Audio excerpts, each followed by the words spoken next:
Si vous avez cliqué sur cette vidéo, c'est que vous êtes probablement passionné par l'immense magazine qu'est le Jump, curieux, ou que vous avez envie d'en apprendre toujours plus sur ce dernier et vos séries préférées. On se retrouve donc pour le 6ème épisode de la série dédiée aux anecdotes sur le plus célèbre des magazines, le Weekly Shonen Jump et ses œuvres. On aura déjà atteint la barre des 300 anecdotes partagées et croyez-moi, j'en ai encore une pléthore sous le coude à vous partager. Un épisode qui mettra cette fois-ci en lumière l'univers d'Akira Toriyama. J'avais déjà prévu de lui rendre hommage de son vivant avant d'apprendre cette triste nouvelle, puisque cette vidéo a été écrite en janvier. On commence avec cette anecdote un peu triste qui me permet tout de même de poser des mots sur cette tragédie. Je ne serais tout simplement pas devant vous sans Dragon Ball, cette chaîne n'existerait pas et je ne serais peut-être même pas passionné par les mangas aujourd'hui. Je réalise chaque jour un peu plus que je lui dois absolument tout et qu'une grande partie de ma vie a été conditionnée autour de son œuvre. Je me devais donc de vous en toucher quelques mots. Si on va désormais parler de lui au passé, ses œuvres resteront cependant bien présentes dans nos mémoires.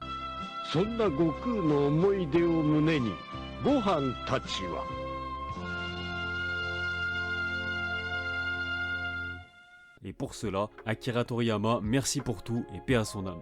Bon, on va essayer de pas se replonger dans un mood triste, ne vous inquiétez pas, on va aussi aborder des monuments comme Slam Dunk et JoJo's, mais il y aura aussi du Shaman King et même du Sakamoto Days pour nous intéresser au succès récent du magazine. Comme d'habitude, j'essaie d'alterner entre vieux mangas on va dire et mangas récents. Mais avant ça, générique, et comme il vous a plu dans la précédente vidéo et que cette vidéo lui rend plus directement hommage, je vous laisse savourer une dernière fois l'intro spécialement dédiée au grand Akira Toriyama.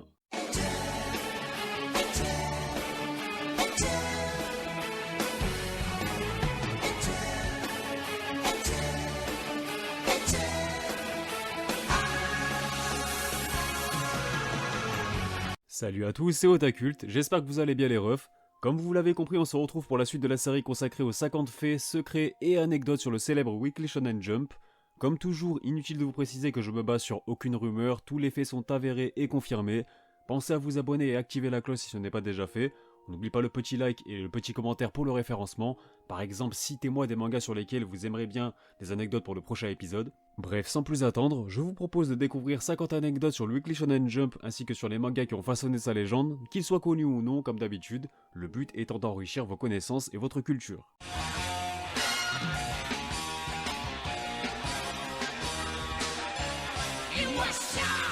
Et on commence avec une anecdote assez classe et plutôt récente qui est pourtant passée inaperçue.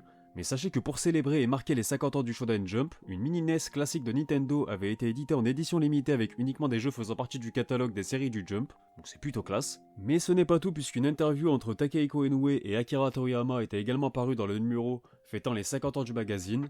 Les hommes de l'ombre des mastodontes Slam Dunk et Dragon Ball qui portèrent le succès du Jump à son apogée durant l'âge d'or. On y apprend notamment que Kazuhiko Torishima, l'éditeur de Dragon Ball de l'époque, avait ordonné à Toriyama de dessiner 2 chapitres, dont le chapitre final entièrement en couleur en une semaine. Toriyama était épuisé et avait même mal au tendon à force de dessiner. Torishima lui demandera donc simplement d'écrire son nom sur une feuille, chose qu'il réussira sans problème, et ce dernier lui dira « Si tu peux écrire ton nom, alors tu peux dessiner un manga ». Zéro pitié, et l'anecdote est encore plus dingue au vu du contexte difficile et d'une infime tristesse aujourd'hui. On y apprend également que Dragon Ball est le manga préféré de Takehiko Inoue. Au moment de lancer sa carrière, c'était pour lui le manga ultime et l'exemple à suivre qui le motivait quotidiennement. Akira Toriyama ne lisait quant à lui quasiment aucune série du Jump pendant sa publication. Son éditeur lui conseillera alors Slam Dunk qui ne cessait de monter en puissance. Il validera alors l'œuvre d'Inoue à son tour. Slam Dunk aurait d'ailleurs pu se conclure après le match contre l'équipe de Sano, puis Inoue a commencé à avoir d'autres idées en cours de route qu'il voulait ajouter à son histoire. Le manga Dragon Ball aurait quant à lui pu se conclure bien plus tôt et voire même prématurément, car si on revient sur le contexte de son lancement, et même avant ça en 1983, la comédie Dr Slump était à l'apogée de sa popularité, mais Toriyama se lassait vraiment de cette série, voilà, il en avait vraiment marre, il décidera d'y mettre fin malgré la pression des éditeurs, il enchaînera dans la foulée plusieurs one-shots qui serviront de base à Dragon Ball, mais qui ne rencontreront pas le succès escompté, comme Dragon Boy. Dragon Ball fut quant à lui lancé en 1984, mais sa popularité ne prendra pas immédiatement. Akira Toriyama avoua lui-même à Inoue que son éditeur Torishima se plaignait sans cesse que sa nouvelle série ne pouvait pas se permettre de figurer en dehors du top 10 dans les sondages du Jump. L'aventure de Goku aurait donc pu s'arrêter juste à la fin de l'arc Pilaf au chapitre 23 après seulement 3 petits tomes. Mais ce n'est pas tout puisque le manga aurait pu prendre fin à de nombreuses autres reprises, mais cette fois-ci non plus par manque de popularité, au contraire, car son engouement dépassera les limites de l'entendement. Toriyama subira constamment la pression de ses éditeurs pour le forcer à continuer son œuvre, par exemple après la saga Freezer puis celle de Cell. Et si Dragon Ball finira sur le toit du monde, son créateur déprimé plus qu'autre chose, puisqu'il avouera également ne jamais avoir compris tout cet engouement autour, mis à part peut-être au moment de la saga Namek. Bon, je vous ai fait une version courte de tout ça, mais un jour on s'attardera sur l'histoire d'Akira Toriyama en long et en large dans une vidéo dédiée. Il y a tant à dire sur ce génie, vous vous en doutez bien. Ceci dit, justement en parlant de génie, Akira Toriyama a toujours été loué pour la qualité de ses illustrations et notamment pour sa technique dans l'utilisation de la couleur. Ce sont des aspects qui ont même inspiré Takehiko Inoue, qui avoue même avoir essayé de copier les techniques de son collègue. Le plus drôle, c'est que le secret de Toriyama était juste qu'il était pauvre et qu'il a tout simplement appris à nuancer et diluer des couleurs issues d'encre bon marché. Le mec en roue libre total, il avait tout simplement pas le temps. Et ceci n'est plus un secret pour la plupart des fans, mais Akira Toriyama n'avait jamais souhaité devenir mangaka, porté par une volonté artistique ou quelconque passion pour le médium, mais simplement pour l'argent. Il était tombé par hasard sur un numéro du Jump qui faisait la promotion d'un concours visant à dénicher de nouvelles œuvres et de nouveaux talents. Malgré plusieurs échecs, il se jura de remporter un concours après avoir reçu les encouragements de Kaizu Yoshitori, l'auteur de Toilet Akaze, ou encore Docteur Toilette en français. Alors si cette anecdote me fume déjà de rire, celle-ci c'est un level au-dessus. Vous voyez cette transformation désormais culte, considérée comme beaucoup comme la plus iconique de tous les temps? Eh bien Toriyama a eu l'idée du concept de Super Saiyan car il avait la flemme d'ancrer systématiquement les cheveux de Goku en noir. La couleur blonde retranscrite en blanc lui faisait gagner un temps considérable. Donc là c'est même plus une question d'être en roue libre, en freestyle ou que sais-je, quand ça vient de l'instinct, là c'est du pur génie. Sur ce, il est maintenant temps de nous intéresser à un des meilleurs mangas de la nouvelle génération du Jump, à savoir Sakamoto Days, et plus particulièrement aux coulisses de sa création. Sachez tout d'abord que Yuto Suzuki a su très bien s'entourer puisque son équipe est composée de 6 assistants différents, la seule nuance à apporter et à préciser est qu'ils ne bossent pas tous systématiquement sur un même chapitre, une équipe tellement efficace que leur record actuel pour la réalisation d'un chapitre est seulement de 36 heures, soit moins de 2 jours, ce qui est assez énorme pour une série hebdomadaire et qui démontre surtout l'efficacité admirable de ces artistes vu le rendu final des planches. C'est dans le tome 11 de Sakamoto Days que Yuto Suzuki a pris le temps de nous présenter son équipe d'assistants. Je comprends tout de suite mieux pourquoi les dessins sont aussi impressionnants. Sakamoto Days est rapidement devenu une référence de son genre avec ses scènes d'action spectaculaires et ses fameux assistants y sont pour beaucoup. Chacun a un rôle prédéfini, par exemple Tetsuo Okawa est responsable décor, c'est lui qui est chargé de valider les décors de chaque assistant. Ce dernier peut bien évidemment bénéficier de l'aide de son sensei Suzuki, mais aussi celle de l'épouse de monsieur qui sont d'ailleurs décrits comme très bienveillants. Bon, je le cale ici parce que ça me fume de rire, mais si Yuto Suzuki avait le choix d'incarner un animal, il choisirait une grosse baleine, autant dire que lui, il doit bien kiffer la boune dans One Piece. On retrouve également Shinichi Ito dans le staff qui bosse sur Sakamoto Days depuis 2 ans. Il est quant à lui spécialiste des décors avec beaucoup de perspectives et de contrastes. Il peut par exemple lui arriver de passer 2 jours entiers sur les décors d'une même planche, car selon lui, ils sont très importants pour apporter une dimension plus grande aux scènes d'action. Vous voyez cette planche incroyable qui vous a sans doute marqué? Eh bien sachez qu'on la doit en grande partie à Tomohiro Iwakura, qui est lui aussi très polyvalent avec ses 2 ans d'ancienneté sur l'œuvre. Shun Ayuhara impressionne lui aussi par son adaptation, car n'étant pas à l'aise avec le numérique, il dessine tout à la main de façon traditionnelle. Pourtant, il a un don particulier pour improviser certains paysages, ce qui est assez bluffant. Et enfin, je me dois également de mettre en lumière le travail de Yuto Saezu, qui bosse sur le manga depuis 1 an seulement, très doué pour les paysages naturels. Suzuki fait souvent appel à lui pour les monuments par exemple. Voici son tout premier décor réalisé le jour de son intégration, et pour l'anecdote dans l'anecdote, il dessine constamment avec des vidéos d'horreur en fond et avec beaucoup de documentation sur des décors réels. Et enfin pour terminer en beauté cette session Sakamoto Days, il arrive parfois que des planches soient ratées et donc que les décors réalisés méticuleusement par les assistants finissent à la poubelle. Je pense notamment à cette planche de Shin face à Club Jam, dont le décor avait été réalisé par Tomohiro Iwakura, cité plus tôt. Le problème est que Yuto Suzuki s'était rendu compte trop tard que la perspective n'allait pas, car Club Jam était bien plus petit que Shin. Et enfin, si le Jump est souvent critiqué pour son implacabilité face au manque de succès des nouvelles séries, décidant même de leur annulation dans le pire des cas, il est important de rappeler et de souligner que les éditeurs laissent pourtant toujours très souvent plusieurs chances à leurs auteurs. En effet, les cas sont légion, mais on peut prendre l'exemple d'une légende comme Hirohiko Araki qui avait vu ses œuvres Mashonen BT et Bao arrêtées prématurément, mais il aura l'opportunité de revenir plus fort avec JoJo's Bizarre Adventure quelques années plus tard, désormais considéré comme un manga culte. Le même cas s'applique aussi pour Kouei Horikoshi par exemple, qui après avoir connu des échecs comme Barrage ou encore Crazy Zoo, rebondira avec My Hero Academia. En revanche, devenir un grand auteur en gagnant en popularité n'est jamais synonyme d'immunité. Si on était déjà revenu sur le cas de Masashi Kishimoto et Samurai 8 dans le 3ème épisode de ce concept, sachez que Shageisha avait été annulé au bout de 8 chapitres seulement. Alors est-ce que ça vous parle? Je ne pense pas. Vous pensez? Moi je pense pas. C'est mon avis. Mais il s'agissait d'une nouveauté de 2009 signée Yoshio Sawai, l'auteur de Bobo. Alors bien qu'il s'agisse d'une œuvre finalement peu populaire chez nous, cela reste l'une des comédies emblématiques des années 2000 du Jump, ayant même duré plus de 300 chapitres, ce n'est pas rien. Le Shonen Jump est aussi réputé pour sa tendance à faire son autopromo dans l'univers de ses propres séries, souvent à des fins comiques car le genre permet plus de liberté, et surtout de briser plus facilement le quatrième mur comme sait si bien le faire Gintama. Mais je pense aussi à cette fameuse scène dans Rokudenashi Blues dans laquelle Tyson Maeda, le héros de l'histoire, survit à un coup de couteau grâce à un numéro du Jump aux couleurs du gag manga Shinyuki, qu'il cachait sous son uniforme. Ce sont des petits détails et clins d'œil débiles, mais ils sont toujours bienvenus. Puis dans l'histoire du Jump, nombreux sont les mangas à avoir essuyé des polémiques, et même un simple manga de sport comme Kuroko no Basket n'a pas été épargné. Octobre 2012, l'auteur de la série Tadatoshi Fujimaki et son entourage reçoivent diverses lettres de menaces, demandant à l'auteur d'arrêter sa série, sous menace d'attaque chimique au sulfure d'hydrogène.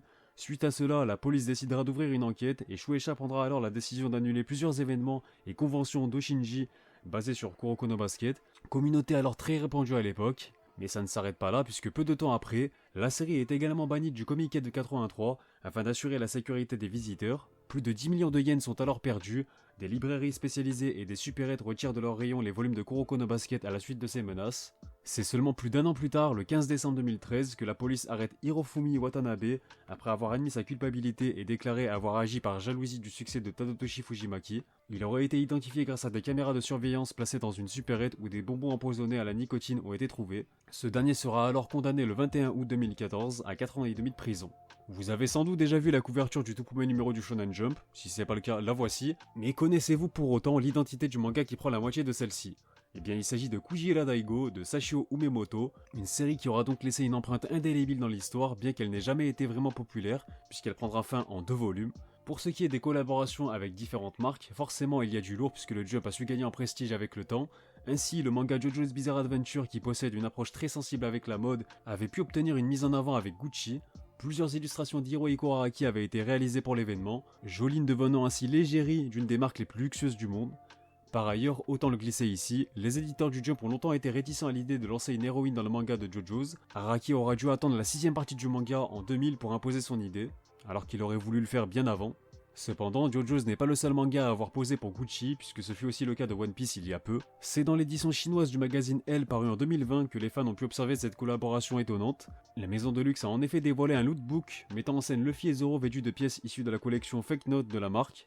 Donc c'est le genre de collaboration plutôt classe aussi. Et enfin, peu de temps avant le scandale impliquant son scénariste qui allait entraîner l'annulation de la série, la popularité d'Actej gagnait tellement en importance que son héroïne Kei Yonagi avait fait la promotion des nouveaux écouteurs JVC par le biais d'une jolie illustration réalisée pour l'occasion par la talentueuse Shiro Uzasaki. Donc je replace le contexte, ton héroïne déjà égérie d'une marque avant même que t'aies un anime. Je place ça là, mais je vous laisse imaginer le monde où Actej aurait pu avoir son animé. Bonsoir tout le monde, j'espère que vous allez bien. Je pense que je suis dépressif. Bref, 1 an, c'est le temps qu'il aura fallu à Dr. Slump pour devenir le manga le plus populaire du Jump dans les années 80. Pourtant, à ses débuts, Akira Toriyama avait confié sa peur de ne pas tenir le rythme de la sérialisation et qu'il lui fallait des assistants pour l'épauler. Son éditeur Kazuki Torishima lui répondra « Ce n'est pas un problème car si la série est ennuyeuse, elle se terminera dans 10 semaines ». Dr. Slump durera alors 4 ans et demi et sera suivi de très près par les débuts de Dragon Ball. Au passage, on n'en parle pas assez mais Torishima... Ah quel fils de Petit-fils de pute! Parce que l'anecdote est déjà très connue, mais oui, c'est bien lui aussi qui avait dit à Eiichiro Oda au début de One Piece que son manga était ennuyeux, et même voué à l'échec. En réponse, Oda déclara « Si One Piece se vend bien, assurez-vous d'admettre votre défaite ». On connaît la suite, Torishima reconnaîtra son erreur quelques mois plus tard lors d'une fête du Nouvel An organisée par Shueisha.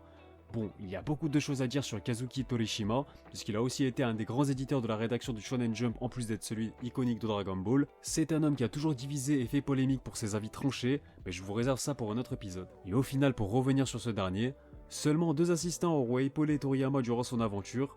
Le premier avait travaillé jusqu'à la seconde moitié de Dr. Slump, tandis que le deuxième prendra le relais pour l'épauler pendant longtemps sur Dragon Ball. Cela dit, Toriyama n'aimait pas du tout déléguer son travail, du coup il appelait son assistant qu'une seule fois par semaine. En comparaison, un auteur comme Takehiko Inoue était aidé par 4 assistants différents, et ce en simultané durant l'apparition de Slam Dunk. Le cas de Jungle no Oja Tarshan est lui aussi assez spécial puisque le manga était de base un pur gag manga proposant pas plus de 10 pages par chapitre. Il tiendra ce statut durant ses 7 premiers volumes, puis l'auteur s'orientera sur un pur manga de baston courant 1991, mais en préservant son essence comique. Pour l'occasion, la série changera également de nom et deviendra Shin Jingle no Oja Tarshan afin de dissocier les 2 parties, cette dernière comportant 20 volumes. Parfois, il arrive qu'un simple arc, une simple idée change radicalement l'avenir d'une série, et ce fut aussi le cas pour Yu-Gi-Oh! Lancé en 1996. Le manga du regretté Kazuki Takahashi prendra une toute autre dimension quand les cartes ont commencé à être au centre du manga. La popularité des duels de monstres était telle qu'elle fera de Yu-Gi-Oh l'une des licences les plus importantes de sa génération. Vous m'avez aussi réclamé des anecdotes sur Shaman King, en voici quelques-unes, régalez-vous. La fin de l'aventure de Yo et ses amis s'est terminée de façon brutale pour une raison bien précise. Alors que Shaman King perdait de plus en plus en popularité, les éditeurs du Jump faisaient pression sur l'auteur pour accélérer et précipiter la fin de son œuvre. En réponse, Hiroyuki Takei refusa catégoriquement de bâcler son œuvre puisqu'il restait beaucoup de choses à développer et d'intrigues à résoudre. Ce conflit entre les deux parties entraînera la fin de Shaman King alors que l'histoire n'était même pas encore conclue. Là, c'est comme si One Piece se terminait sans que Luffy trouve le One Piece, ça serait un peu bizarre. Cela explique aussi pourquoi, contrairement à l'intégralité des auteurs paris dans le Jump et bien évidemment toujours en vie, Hiroyuki Takei avait refusé de participer au projet visant à célébrer les 50 ans du magazine. Donc pour ceux qui se demandaient pourquoi il n'était pas présent sur les illustrations, tout ça, dans les petites anecdotes, interviews, tout ça, c'est pour cela. J'aimerais maintenant que l'on aborde la relation bien sympathique qu'entretiennent les séries Dr. Slump et Dragon Ball, les deux séries iconiques du grand maître Akira Toriyama à qui nous rendons particulièrement hommage dans cet épisode. Si ce personnage vous est bien familier malgré le fait que vous n'avez jamais lu Dr. Slump ou que vous ne connaissez pas du tout l'œuvre, c'est bien normal, au vu de ses nombreuses apparitions dans le manga et l'anime de Dragon Ball, dans lesquelles elle apparaît pour la première fois dans la saga du ruban rouge, ou plus précisément l'arc du Général Blue. Cela dit, Arale reste avant tout l'héroïne du manga Dr. Slump avant d'être un personnage secondaire voire tertiaire de Dragon Ball. Il s'agit du premier succès d'Akira Toriyama et de son tout premier personnage emblématique, à tel point que ses premières apparitions dans Dragon Ball allèrent même jusqu'à booster la cote de popularité de Goku et sa bande, leur permettant ainsi d'élargir considérablement leur public. Mettons du respect sur Arale. Arale qui ne devait d'ailleurs pas être l'héroïne de Dr. Slump à la base, puisque ce rôle était prédestiné au personnage de Senbei. C'est encore une fois Kazuki Torishima qui poussera Toriyama à faire d'Arale le personnage principal de l'histoire, un choix judicieux puisqu'elle en deviendra même la mascotte et en quelque sorte la figure de proue emblématique du Jump de son époque. Les références et clins d'œil entre ces deux œuvres sont légion et donc bien trop nombreuses pour toutes les citer ici, qu'il s'agisse de clins d'œil subtils ou de véritables apparitions, mais je vais en citer quelques-unes. Vous vous souvenez de cette scène dans l'épisode 16 de Dragon Ball où Tortue Géniale, ou Tenroshi, mate un programme de fitness mettant en scène une jolie fille? Vraiment? Ok, tu t'en souviens, mais est-ce que tu t'en souviens vraiment? C'est ça la question. Parce que est-ce que vous avez déjà remarqué qu'Arale y apparaît également le temps d'une petite frame? Bizarre le vieux d'ailleurs, et ça c'est seulement dans l'anime. Et saviez-vous aussi que le grand roi Enma était à l'origine un personnage issu de Dr. Slump? Le personnage de Drampiré sera chargé par le grand roi Enma de retrouver un certain personnage décédé pour ne pas vous spoiler. Il sera retravaillé pour devenir le juge des enfers que l'on connaît dans Dragon Ball, chargé de décider si un défunt ira en enfer ou au paradis. Et au passage, Drampiré, ou Drampire, je sais pas comment on le dit, réputé pour avoir tenté vainement de sucer le sang d'Arale, apparaît également dans Dragon Ball, toujours dans l'arc du Général Blue, on la voit voler près du café avec un de ses mignons. Mais bref, je ne vais pas faire tous les caméos, vous pouvez également noter qu'Arale nous a fait l'honneur de sa présence dans l'épisode 69 de Dragon Ball Super, même si elle avait déjà fait un caméo dans l'épisode 43. Et enfin pour terminer, on retiendra surtout que Dr. Slump est à l'origine de la première apparition officielle de Dragon Ball GT, dans une version manga, et donc en volume relié, puisqu'en effet Goku, Pan et Trunks sont des personnages de The Brave Return of Dr. Slump, un spin-off de 4 volumes qui a été prépublié de 1994 à 96 dans le V-Jump. Pour conclure, je vous invite maintenant à me citer les mangas sur lesquels vous aimeriez avoir des anecdotes dans les prochains épisodes. Sur ce, voilà, on arrive à la fin de ce 6ème épisode. En attendant les prochains, n'hésitez pas à me faire part des anecdotes que vous connaissez sur le Jump si elles sont bien sourcées et vérifiées. Je les ajouterai dans les prochains épisodes. Sur ce, comme toujours, merci pour la force. Pensez à vous abonner si ce n'est pas déjà fait pour ne pas manquer les prochaines vidéos. Vous pouvez aussi me retrouver sur mes différents réseaux sociaux comme d'habitude. Quant à moi, je vous dis à bientôt pour de prochaines vidéos. Portez-vous bien et surtout, on se reverra.